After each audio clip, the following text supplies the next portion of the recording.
Okay, we'd like to welcome on our next guest. He is one of my best friends from college. I don't know if he'd return the favor, but I'm going to classify him as that. He's the current goalie for the Sacramento Republic, the USL League, my man, Adam Grinwis. Grinny, how you feeling, brother? How's California treating you? I'm good, man. California is interesting right now, to say the least. I'm new to the state, so settling into a new location during the COVID era has been interesting. But Sacramento's all right, man. It's a good city. Are you able to get out and about? Because everything's different all over the country. I wasn't sure. Like out there, are you at least able to kind of get out and do something normal, or do you still feel pretty locked up? So, like most people, I was locked up for a solid 2 months, maybe more. We weren't doing anything. We were doing all of our Zoom call workouts. They said don't leave the house. So that's are you there living by yourself, or do you have a roommate? Yeah. No, I'm on my own. I got an apartment on my own, settled in. So what a time to move by solo. What a solo life. And it was no community, none of my teammates to spend time with because they wanted us separated. Yep. So like I said, very unique situation to settle in. But we are now actually back to full training, full on training. We've been doing that for about a month. So that's my only community that I have here is the squad, and that training is my social being life. A professional athlete sounds so fun. Wait, so really quick, I know we'll probably get into it, and if not, then I'm gonna ask the question now. Do you wear a mask when you're training then? Or no? No, we do not. No, they have very strict protocols for entry and exit where we do have to wear a mask. We have to hand sanitize. We have to get our temperature checked, everything. Yeah. But when we train, we do not wear a mask. The coaching staff does. Have you been tested then? We get tested every week. Wow. Is that the deep nose dive thing? The deep nose dive, yeah. The nose tick or the brain tickler. Oh my gosh! Do they switch nostrils at least or something? Yeah, 10 long seconds each nostril. Oh. So, is that what it is? 10 seconds? It is, yeah. Wow. Yeah. Well, good for you. Thanks, man. It's all part of it. I mean, if it keeps me on the pitch and lets us get some training in and keep improving and getting ready for the season, I'll take it. It's a small price to pay. Yeah, small potatoes. Yeah. Absolutely.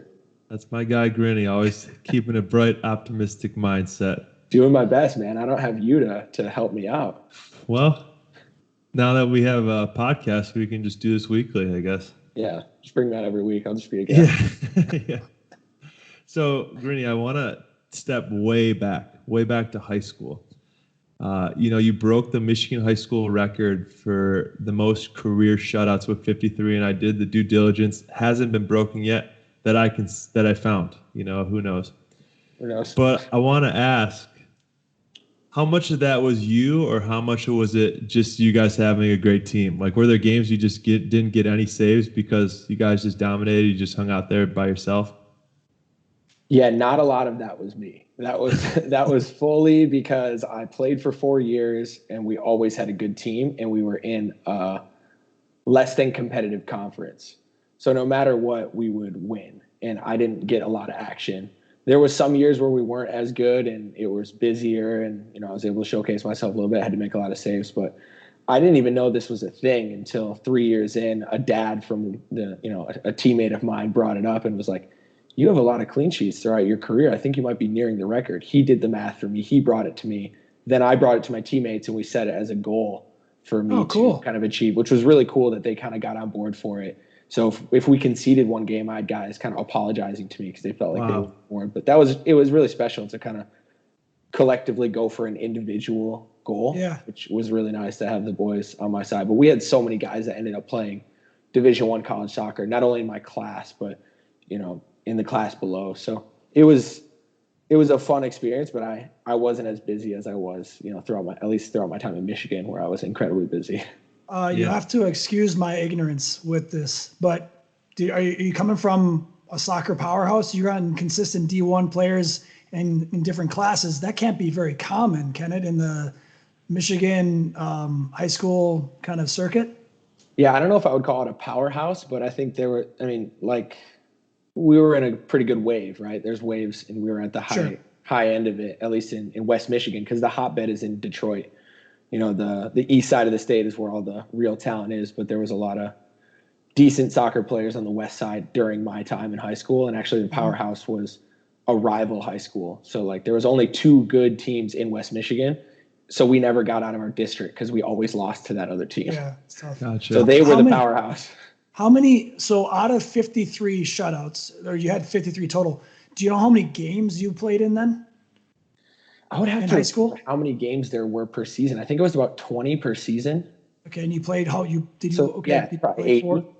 Maybe Okay. last maybe 70. Wow, that's pretty solid. Yeah, I just kind of want to give it some kind of reference of like what that means. Obviously, it's incredible. Like quick mental math, if it's 70, we're looking at around, 78% of your games, maybe 77. I don't know. Yeah, it was a really cool experience.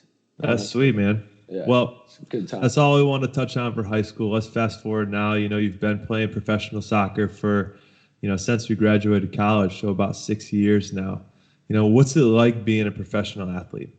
I think when I use the term professional athlete, I think it depends on who I'm speaking with, but you can't lump that in with like a professional baseball player or professional football player, because I think no matter what level you're playing in soccer, the contracts at the highest level here in the United States are always going to be much less.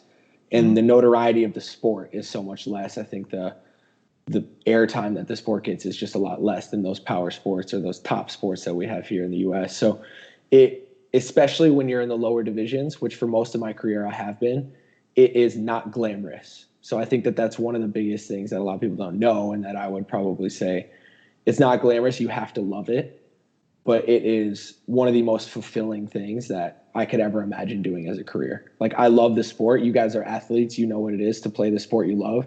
I make a good paycheck doing it. I get to wake up every day. It's a hell of a lot easier than sitting at a freaking desk, freaking pounding out phone calls and, typing just beep, boop, boop. I mean, yeah, dude, that's awesome.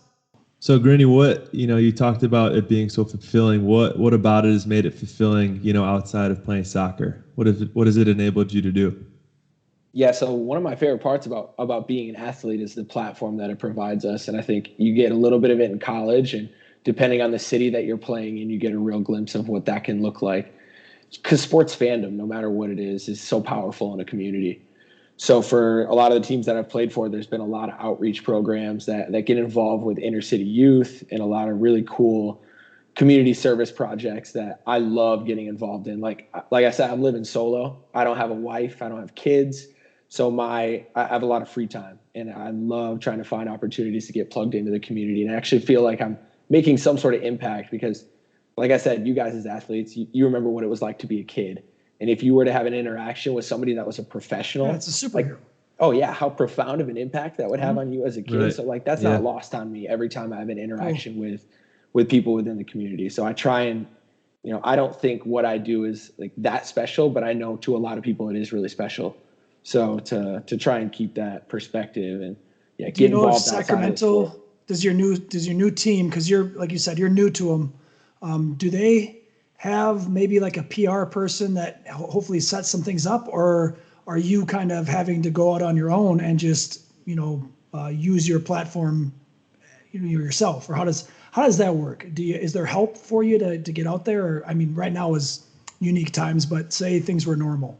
Yeah, so that was a huge draw for me to come out here to Sacramento when I was trying to figure out what my next move was going to be in my career. Because my last team I was with, Orlando, was huge with community service, really big with the foundation that they had. And Sacramento really sold me on that, because I told them one of my passions was community outreach and getting involved outside of soccer. And Sacramento is, I would say, one of the leaders in this league. So cool. Interesting. Yeah, one of the first things I learned as well is, like, if I had something I was passionate about, they were like, come to us and tell us what it is. We'll get you plugged in the community in that field, whatever that is. So it's the best, man. Like, this club is so much fun to be a part of, and I've only gotten a glimpse of it. Even during COVID, we were doing a lot of outreach stuff. They were finding a way. Yeah, good. Wow. Well, I couldn't pick a better person that gets to spend some time with some youths and underprivileged areas. Do you have a specific story or an example that you'd like to highlight that really had a positive impact on you?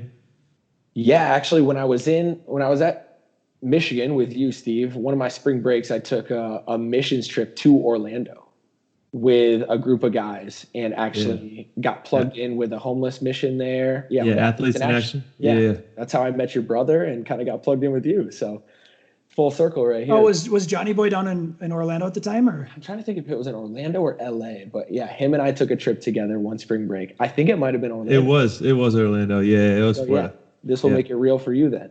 So we got plugged into a homeless mission there. Great experience. Was only there for 1 week. I was a freshman in college, so I kind of forgot about it. But the moment I went down to Orlando, I got plugged in with the community outreach team there with Orlando, and they're like, hey, if you want to get plugged into the city, there's something that we have a partnership with, just hanging out with some inner city youth after school program. It's a homeless mission that provides families with housing. I was like, yeah, sure. I didn't think twice about it.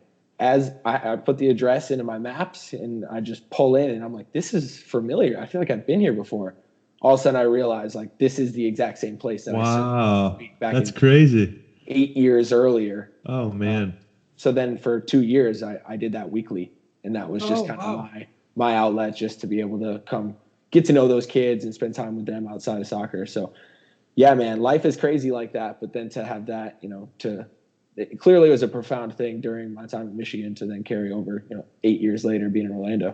Well, I think it's also a great platform for you, not only because you can tell already, you're an amazing, humble, kind of servant leader type person who's just willing to give back to anybody around him. That's already kind of evident. But there's also a nice side of it that soccer being I guess I hate to use the words, but just to be blunt, probably more of an unpopular sport, or less popular, I should say, not unpopular, but less popular of a sport.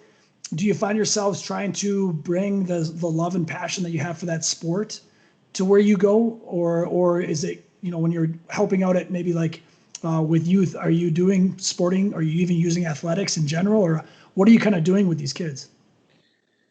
So yeah, I mean, great point about soccer. It's so funny when I go to these after school things, like never is it the goal of these kids to like pull out a ball and start like hitting balls at each other and passing a ball around. That's never the goal. It's we're gonna play basketball, we're gonna toss a football around, we're gonna just play cards, mess around. But the best part about the clubs that I've played for is they have such they're notable in the cities. So when these kids either find out or just know that I'm coming from Orlando City or Sacramento Republic, they automatically are like, oh, I see those flags everywhere. I see those guys on TV. I see the billboards. I see all this stuff, because the clubs have done such a good job making themselves like embedded in the community. So no matter what, they just think pro athlete, and that carries weight to those kids. Yeah, nice. Yeah. So back into you as an actual player professionally, what's been like the toughest part of being an athlete and finding your position within a team? So I think the contract situations in soccer, specifically the second division, they are 1 to 2 years max. It's rare you hear a guy signing more than a 3-year deal. So every single year feels like a trial run. It's like you feel like you're playing for your career every single year. So where you're going to go next year is completely up in the air. So planning for a life is challenging, right? To try and know where I'm going to be living next year, to try and buy a house, to try and do all of these things that people my age think about doing. I just completely throw to the wind and say, all right, I'm going to give it my all this year, and hopefully that lends itself to something more and keep it rolling. And maybe it's a 2-year contract, maybe it's a 3-year contract, and then you at least can lay down some roots. But overall, the uprooting and the moving has been, I think, the biggest challenge. You can't really create community, man. Yeah. Like you can't make a friend group. It's like, it's just challenging to really get plugged in. Yeah. Well, I guess with that, I feel for you on that one. My career, although very short, very similar in regards to never feeling comfortable where you're at. Always knowing that you're fighting every practice, every week, things could change. So for you, I guess my question is, what is that end goal? I think I would like to know what it is, but what is your end goal here? Is this just through the experience, and if you happen to make it to that next stage, awesome? Or I just kind of curious. Yeah, so super goal-oriented guy. I think I've always just been a goal setter since I was a kid, really. And when I was at Michigan, I set the goal, okay, I want to be in MLS, right? And then as I played a couple years at Michigan, I was like, I want to be a starting goalkeeper in MLS because it's really easy. Most teams carry 4 goalkeepers. So there'll be guys that are career backups, just like a quarterback, right? They'll play in reserve, but they're really on the books to be a backup and to train and be there just in case. So my goal has always been to just be a number one, to be the starting goalkeeper week in, week out. And there's a lot of different ways to get to that. And especially being a college soccer goalkeeper, it's kind of hard to get to that, especially with MLS, the top league growing and kind of going more international, bringing in a lot of really top players from around the world. Yeah. But it is still the goal. And then right now it's what's the best route to get to do that. Because in Orlando, I didn't get like a full shake at that. I only had 5 or 6 games and then was a backup my entire second year just playing in reserve. So that's the goal at the moment. And I was sold on a dream here in Sacramento because this club is actually going to MLS in 2 years. So not this season, not next season, but the season after, the club is actually ascending into MLS. So they were kind of like, come here, be our starter, earn it, and then prove that you can do it. And then you'll be the perfect age.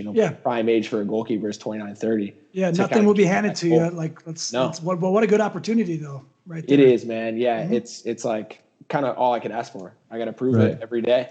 And you get to be in California, which, low key everybody's dream. Especially for kids from Michigan. Yeah. For sure.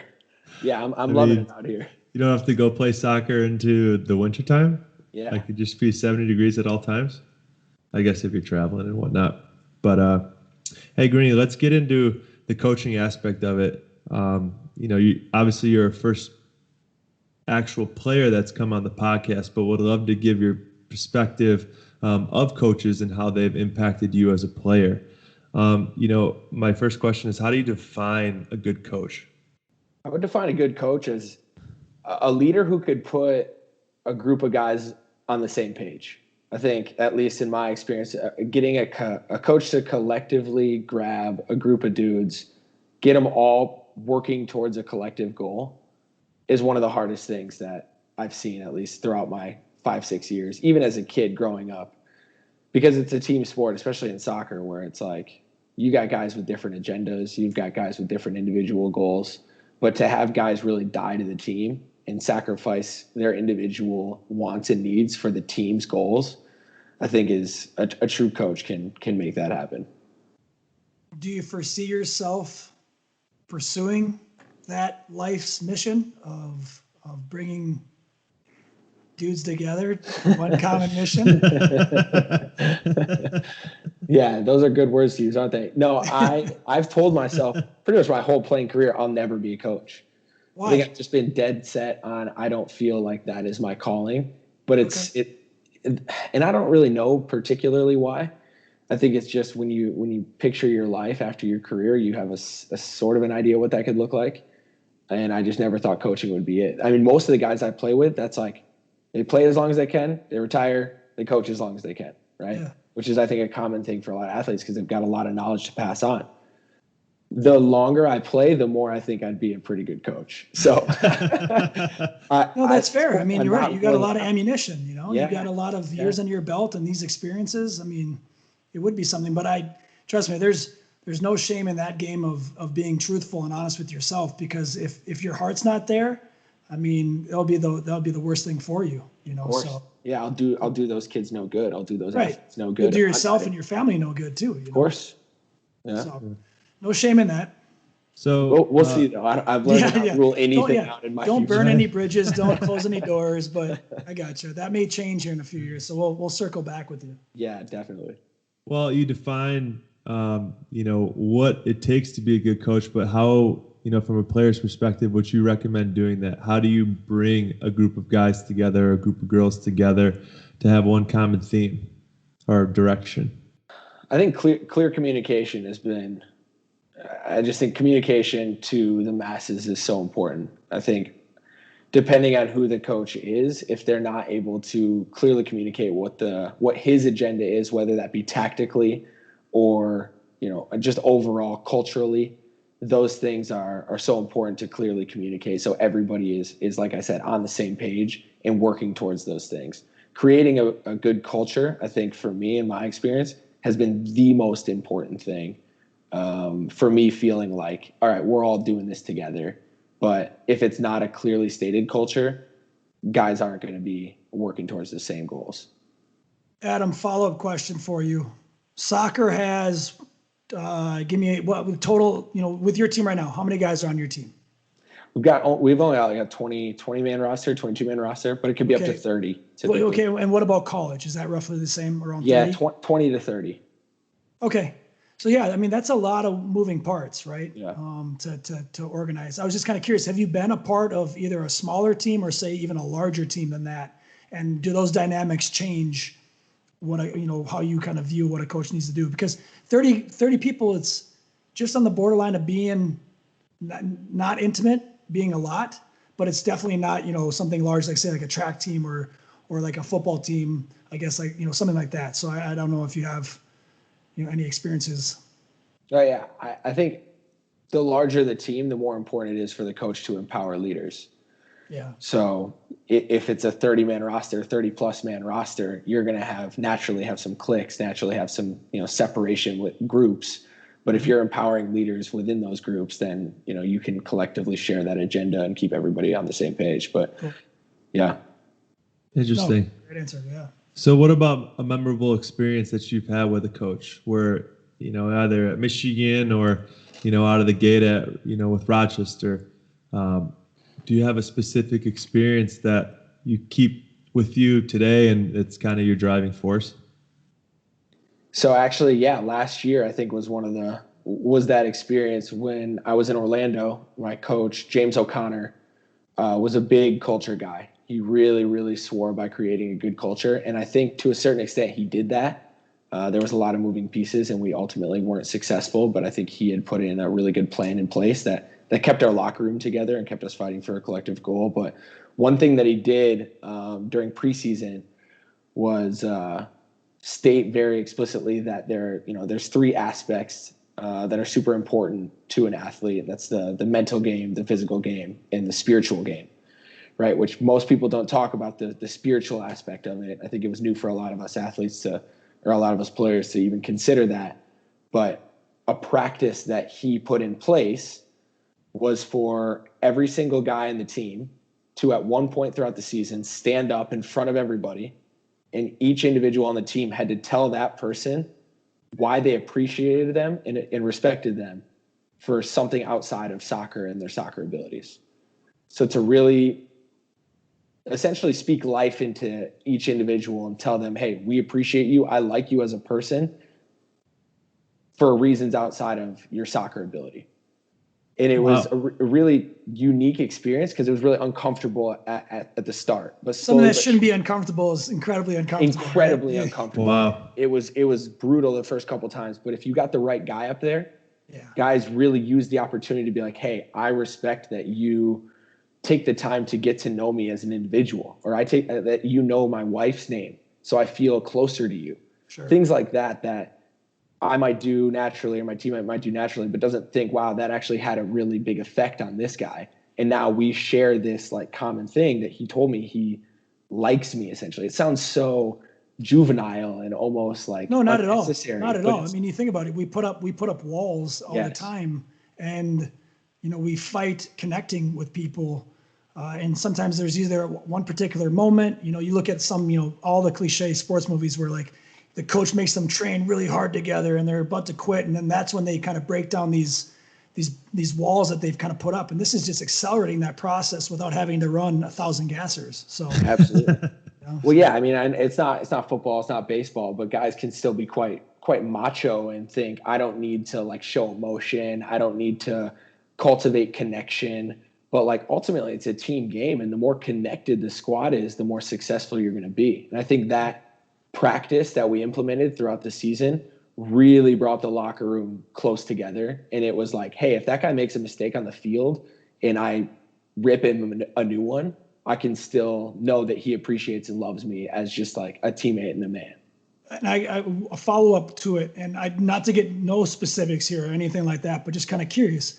When you open up the floor like that and having people being truthfully honest, were there ever a time or times where things kind of weird, where a person may have said something about a person saying, I don't really have anything good about you. Here's what I don't like, or something, I don't know. But I mean, you got to be ready to handle those curveballs or those situations. And again, I don't want to put it out there, but could you foresee that happening, I guess, hypothetically? Hypothetically, yeah. I think they were pretty tactical, I think, on who they would put forward first. I think we know that guy's like this guy, so let's throw him up there. Sure. Or, this guy is a huge leader and well-connected in the locker room, so let's throw him up there. But I think once guys saw the benefit of it for like each individual, and guys expressed how beneficial it was to actually essentially just be like showered with love, which sounds so weird in a locker room of athletes, but a lot of people don't take the time to actually tell you how they feel. And thankfully we had a decently connected locker room. So most of the guys didn't like hate each other and just like have some like harbored resentment that they had to share. But the only curveballs were guys getting legitimately emotional, which ultimately, again, like not what you would think, but would bring everybody closer together. Right. I mean, you see that care and you see that genuineness, and I mean, on paper, it might seem like weird, but if you're there, you can feel that emotion. You can feel the rawness of that individual. Yeah. And it brings you closer. Something I thought of, and sorry not to interrupt you, Adam, but as athletes in particular, you get praise and admiration from others, right? Usually fans or family is good, but fans, people you don't know, right? And so you do get the love from them or admiration, but also you get the negative side of it. And I think it means so much more coming from the men and women that you go to battle with or you train with day in and day out, where that doesn't happen probably or it happens, but like where they congratulate each other in practice, like, hey, nice pass or nice shot or whatever it may be. It's a little bit of that, but to really sit down there and like you said, shower somebody with that amongst people that you truly respect and you respect their opinion can be very, very powerful. So I've never heard of that. Like I've heard of it, but never in that context. So that's pretty cool. Yeah. It carried a lot of weight. So Grinny, kind of keeping on the same topic, but around you, like I know you are the most humble, genuine, caring person, and always willing to lend a hand or a shoulder. What about you pumping your own tires do you think makes a great teammate? So what makes a good teammate to me is somebody who's just receptive to getting to know somebody as an individual and receptive to criticism and receptive to getting better, right? Like somebody who thinks that they've got it all figured out and thinks they don't need the help of somebody else. Those are the most difficult teammates to work with, in my opinion. So the ones that are open, that can humble themselves to the point of, I can always be better. I can always, create a new relationship. I can just being open. I think those are the guys that I love working with. And those are the guys that I think can really bond together when there's like a good group of guys thinking about their craft that way. Sure. And what do you think makes you a great teammate? Oh, here we go.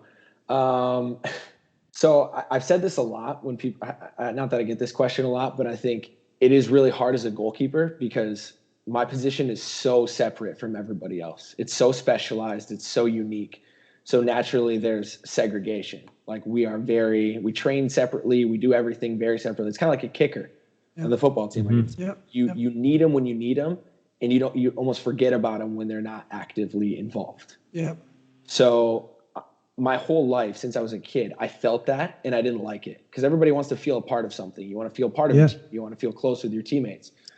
So I have, since grade school, actively invested in my teammates and tried really hard to cultivate connection and friendship with my defenders, with everybody on the team, just so I could really feel like, all right, those guys are going to have my back just like I'm always going to have their back. It's not, oh, there's a goalkeeper back there who's going to make saves when we need him. It's like, no, I'm going to fight tooth and nail to make sure the ball doesn't even get down there. So I think being that kind of teammate that just genuinely like cares and loves for each and one of my teammates ultimately then gets reciprocated in like really unique ways. Definitely. Yeah. And just from watching you at Michigan, I mean, I'm not going to lie, when you're yelling and screaming because your defender's in the wrong position, if you don't have that relationship built and solidified, how do you think they take that? It's like, what what are you doing? Like, I'm doing my role, you do yours. But if you already have that relationship and common bond, it's more of an accountability as opposed to I'm right and you're wrong. Yeah, absolutely. And if they feel like they know me and they know my goals and they know that I want to win and that I want the best for them, they're going to be receptive to my feedback, my criticism, even if it's pretty harsh on the pitch, as you well know. Yeah, but off the pitch, that's when we get, caring, soft-spoken, Grinny. Two different people, man. Well, you're a competitor. Yeah. So, okay, you've been, I think, 5 different teams thus far, right? So a lot of different varying coaching techniques, coaching strategies, coaching philosophies that they, push onto their players. How do you kind of balance that as a player? How do you pick and choose, what you truly want to dive into that you're getting from your coach and what's not as important? I think it's really taught me to be adaptable, because every time I've gone to a new team, it's been a coach with a new philosophy, who coaches in a different way, who has a different way of bringing guys together, who has a different way of, tactically organizing a team. So it's been super important to just be, like I said earlier, just open and willing to learn and do what the coach asks, which is hard when you are, you need to maintain a level of confidence and self-assuredness, but then to humble yourself to be like, all right, this is what he wants me to do. And I have to just kind of eat my words, eat my ego, and just do it because I want to play and I want this team to win. Interesting. Yeah, and you talk about egos a little bit, and you did touch on the variance in players, especially with a lot of guys coming over from Europe and across the world. Obviously, South America is big into soccer as well, so the league's expanding. From your perspective, how have you seen kind of the culture shift with players when, especially, you got some guys that are making in the millions and some guys making, league minimums? Yeah, I think when it comes to egos, a lot of times that comes because of fame, fortune, notoriety. And we do have, and I have had played with a lot of players that have that. They're coming from European clubs. They're coming from lucrative contracts. They're playing with me, making a lot more money than I am. And yet I'm their teammate. I'm showing up every day. I'm trying to keep a positive attitude. I'm working hard right alongside them. And actually, crazy enough, one time, one of my teammates, who was one of the higher paid players on the team, came up to me and said, "What is it that you do that keeps you so happy? I don't get it." And I looked at him like, what do you mean? He said, "You show up every day with a smile on your face. You train harder than anybody else, and you're making way less than everybody else on this team. Like, what is your secret?" And I didn't even know what to say, but I was just floored because I look at this guy. I'd been watching him on TV for a decade. He was like a guy whose name I knew, who played with his national team, who was very notable, made a lot of money in his career. And yet he looked at me and said, "What are you doing?" And that was like a super profound to me, because I'm thinking the lie that the world tells itself is fame and fortune is going to bring you this happiness and fulfillment. But another tale as old as time, that's not always true. And another classic cliche of mine, but money doesn't always bring happiness. So that became clear to me in an example that was shared by a teammate. And did you have a good response for him? Did you say, what's your core value that drives your happiness? I think I did share a lot of it is perspective. And, I've had a couple injuries. I've had a couple weird coaches that told me I'd never play again. And so every time I step foot on the field, I feel like I'm so lucky to be there. So, I feel like I have goals much greater than that, but just the perspective of, hey, I'm playing a sport. I love it. I'm getting paid a good wage for it. And I get to share this experience with all my teammates. Like, just focus on that. Like, don't get so caught up in what you don't have. Try and focus much more on what you do. So I think I gave some roundabout answer like that, but he took it well, and we ended up actually becoming good friends, which was really cool. It was a guy I never expected I would be friends with, and still talk to him now today. And he's, like I said, much older than me, lives a totally different lifestyle than me, but we have a great connection through that shared experience. That's awesome, man. I appreciate you sharing that. My experience in MLS was really very unique because I was one of the guys making the minimum salary, and then you got a guy, who's coming over from Manchester United making $2-3 million, and he's my teammate. We're on this, we're in the same starting 11 sometimes, and yet we have to work together and connect and still find a way. He asks you to pick up the lunch bill too, right? Come on, man. You just pray that those guys start paying for little things. Yeah, credit card roulette. You're kind of like, okay, I'll put my credit card in here. You're kidding, right? Come on. Yeah, those guys, you just hope that they're good-hearted people when they have those pockets. But yeah, I mean, it's tough. It's a huge challenge because a lot of those guys, they're coming from such a higher level as well. So to gain their respect as a soccer player, first and foremost, is not always easy. So it was a real wake-up call, I think, and it took a lot of extra work to be like, okay, maybe I'm not good enough, but I'm on this team. I'm on the same team as these guys.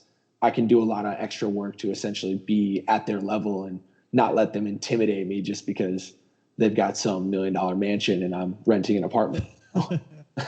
Yeah, your lack of designer clothing really took your credibility away. Yeah, that was a big thing as well, man. Like there's some sort of culture of, maybe it's because of the lucrative contracts they have in Europe, but it's like if you don't rock up in a decent car that's well cleaned and nice clothing with a decent pair of shoes, you're getting ridiculed. You're getting crushed, and you're essentially, what it does is force rookies and guys on league minimum salary to spend way too much money on clothes and a car. So it's unfortunate, especially in soccer where the contracts aren't lucrative and they might be gone in 1 year. It's like a guy looks back, he's like, I saved zero money because I spent all my money trying to look the part. Yeah, that's pretty. Yeah, no, I mean it's kind of a tale told for the annals of time, right? It's been told for many over all sports and everything. It's the flash and glamour opposed to the substance. But it's good to know that you are heightened or enlightened beyond that. So kudos to you. I'm sure you were the same way, Adam. You didn't fall into it. I got myself a nice Jeep. I did, which hindsight, I'm like, did I need to get a brand new car? Probably not, but I did. And do you still have it? It wasn't, no, I did actually end up selling it, but it wasn't anything crazy. It was just a Jeep. It was I don't know if it was brand new, but it was just a Jeep Wrangler, but it was a nice looking car. I had a Jeep Wrangler. Yeah, it's fun. Best car. Anyways. But yeah, great resale value on those guys. So, Grinny, kind of going full circle on your whole career. You've accomplished so much. You've done great things. You got a great opportunity going on right now. But what's something that you would tell your high school self? Just to follow up to that, you have so many kids that look up to you. When you talk about strong fan bases, what's something that you would have done differently that maybe some of these kids out there can apply to their lives? I think the biggest thing that I've learned throughout the years is, it's such a cliche, but it's so true. And I wish I would have really bought into it at a younger age, but there's just absolutely no substitute for hard work and dedication and like genuine hard work. You can really, I'm a firm believer now, I could do anything. If I really take the time and put in the effort to achieve something, I have full confidence that I could do that.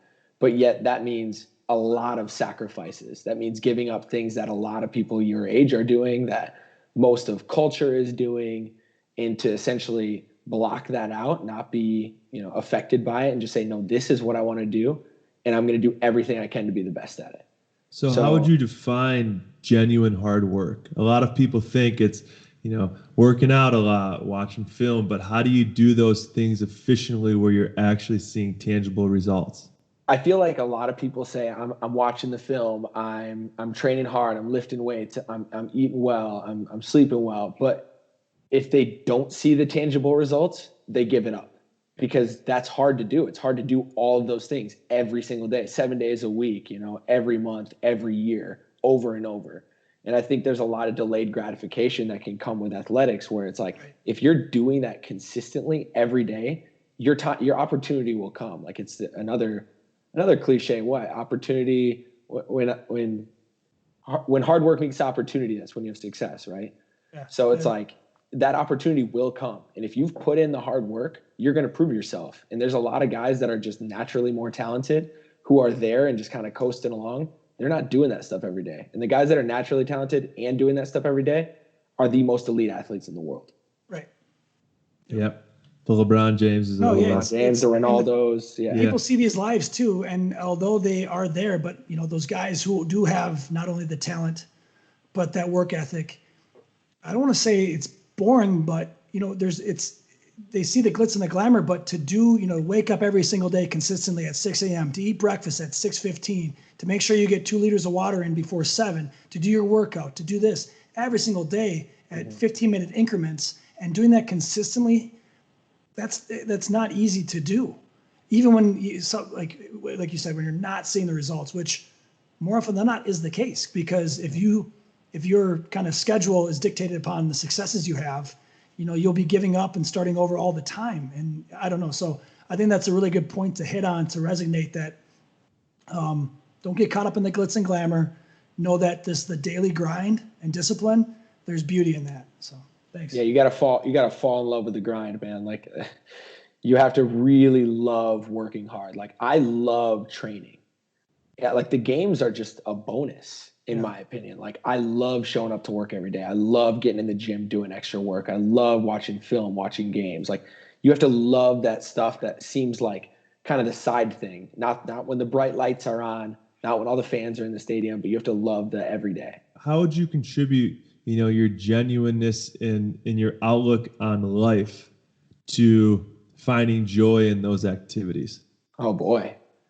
I think just finding the contentment in every day, even if it's not the most epic day, or if you're not feeling it, but just always finding some sort of gratitude, right? Always looking at a couple things that you can really focus your mind on that are good, because there's always going to be bad. But I mean, I'm a firm believer in the old gratitude practice, and I've been doing it for like 4 years, where I wake up every day and I write down 3 things I'm grateful for.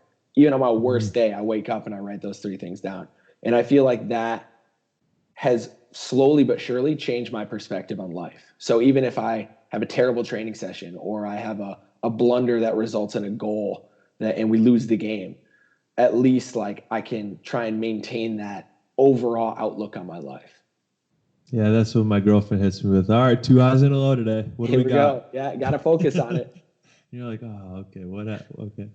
I know. I try not to say it too much, because it can get annoying. I don't want to be that guy. But honestly, like, it's changed me on the inside. So like, it does affect me. And if people ask, I got to tell them why.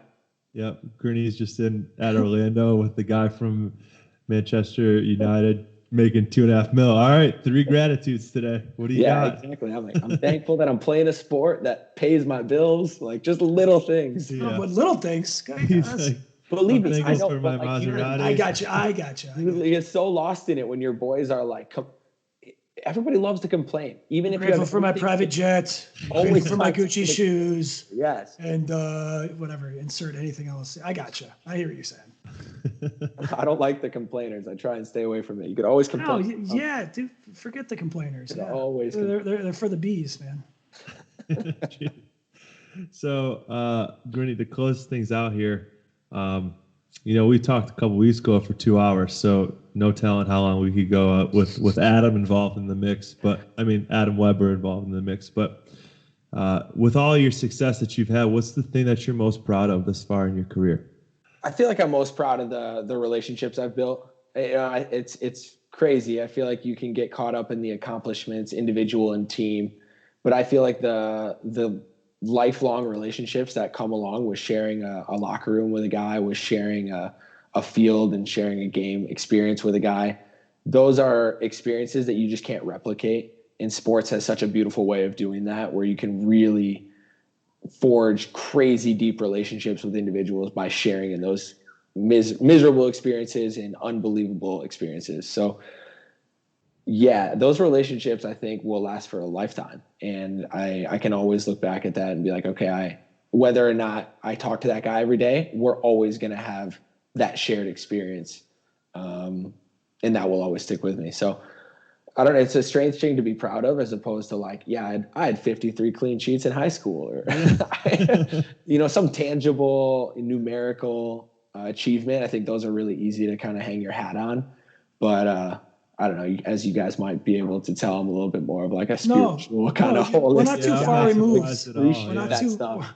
What was that show on Netflix where it's like, was it Dark Mirror or Black Mirror? Where there was one episode where they have like a social media counter or like your social thing. Yeah. So it's like, we're not too far, like, to being something tangible here. So, you know what I'm saying? Like, we're not too far off where we can start that's tracking that. Yeah. Adam's got 360 plus relationships. You know? So, yeah, brag about all my friends. They're real friends. Yeah, real friends.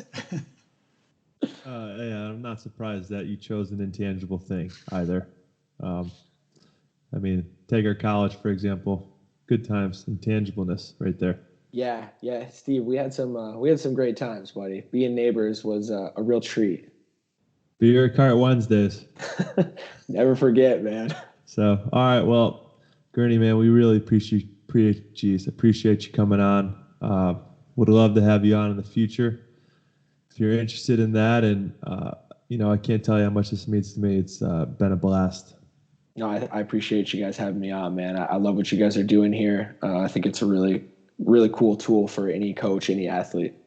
Yeah. And then really quick, what if things go to plan, when is the season projected to start for you? How can people follow you? How can they keep up with the team? So USL, the league that I play in, that Sacramento is a part of, starts up July 11th, which is Saturday.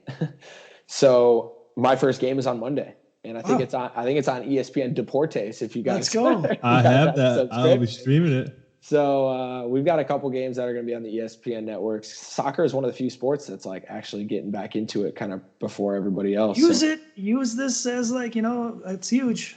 Dude, it's an opportunity to say the least, especially because a lot of teams are doing the hub model and our league is actually doing like a real season. We have a 16-game season. So we'll be pumping out games coming Monday.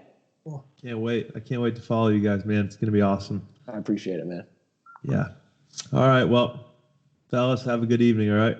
Yeah. Stay safe, Grinny, with the season. Thanks, Adam. Thanks, guys. It's more than a feeling. No, it's something I believe in. You light up the night. Yeah, you light up the night. You got the sun in your eyes.